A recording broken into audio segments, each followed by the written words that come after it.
हालिया कुछ दिनों से नांदेड़ जिले के मौसम में शिद्दत देखी गई। तेज और बिजली व गरज के साथ होने वाली बारिश ने जिले के नशीबी इलाकों में कहर बपा कर दिया है। ऐसे में जिला इंतजामिया ने गोदावरी नदी के किनारे रहने वालों को वार्निंग जारी की है। लेकिन क्या सिर्फ वार्निंग जारी कर देने से किनारों और नशीबी इलाकों में रहने वालों की परेशानी खत्म हो जाएगी? इस सवाल का जवाब मांगने के लिए वंचित बहुजन आघाड़ी ने जिला कलेक्टर से मुलाकात की। इस मुलाकात में वंचित बहुजन आघाड़ी के वफद ने जिला कलेक्टर को एक मेमोरेंडम भी सौंपा। पार्टी लीडर फारूक अहमद की हिदायत पर दिए गए इस मेमोरेंडम में मांग की गई कि सिर्फ वार्निंग जारी करने के बजाय इन इलाकों में रहने वालों की नकले मकानी के लिए तमाम इंतजामात जिला इंतजामिया की जानिब से किए जाएं। लोगों को महफूज मकाम पर रखने के लिए खुसूसी शेल्टर्स कायम किए जाएं। इन शेल्टर्स तक मुतासरा लोगों को पहुंचाने के लिए गाड़ियों का भी इंतजाम किया जाए।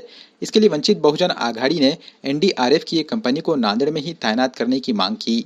वंचित बहुजन आघाड़ी के वफद का कहना है कि जिला इंतजामिया इन मांगों को पूरा नहीं करती है, तब वंचित बहुजन आघाड़ी की जानिब से नांदेड़ के इंचार्ज वजीर के घर के बाहर मुतासरीन के लिए आदि क़यामगाह बनाई जाएगी और इस क़यामगाह में नदी के किनारों पर आबाद लोगों को खतरा टलने तक रखा जाएगा।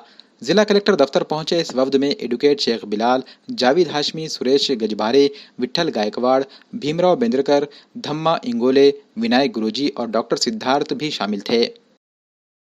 आज वंचित बहुजन आघाड़ी का एक शिष्टमंडल माननीय जिलाधिकारी को एक निवेदन दिया गया है।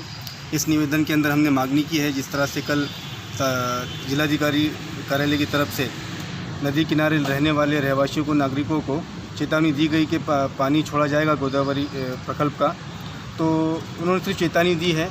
देखने में ये आया है कि सिर्फ चेतावनी देने से काम नहीं चलता, बल्कि वहाँ के नागरिकों को, रहवासियों को सुरक्षित रखने के लिए उनके प्रशासन की तरफ से कोई ना कोई व्यवस्था होना चाहिए, कोई शाला में या कोई फंक्शन हॉल में, और ले जाने के लिए वहाँ पे वाहन का प्रबंध किया जाए।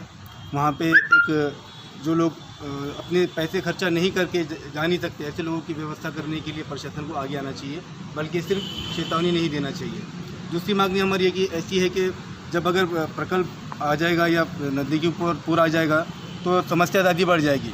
तो ऑलरेडी एक अगर एनडीआरएफ की टीम नांदेड़ के अंदर रखी जाए तो और नांदेड़ वासियों को और समाधान रहेगा, और आने वाले जो भी हमारे परेशानियां रहेंगे उसके समाधान रहेगा, हमको उससे बचा जाएगा।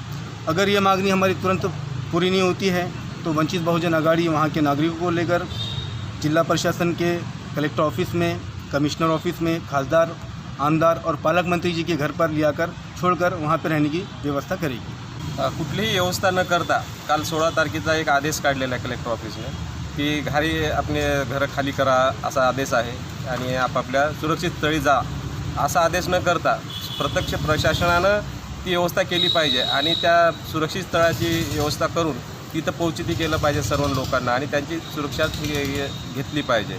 आणि ते जर प्रशासन करत नसेल तर वंचित बहुजन आघाडीच्या वतीने त्यांना आता अखेरचा पर्याय तर आमच्याकडे दुसरा काही राहणार नाही, तर कलेक्टर ऑफिसमध्ये आम्ही सर्वजण येऊन बसू, ताबडतोब प्रशासनानं त्यांना सुरक्षित स्थळी हलवायची स्वतः व्यवस्था करावी अशी आमची विनंती आहे।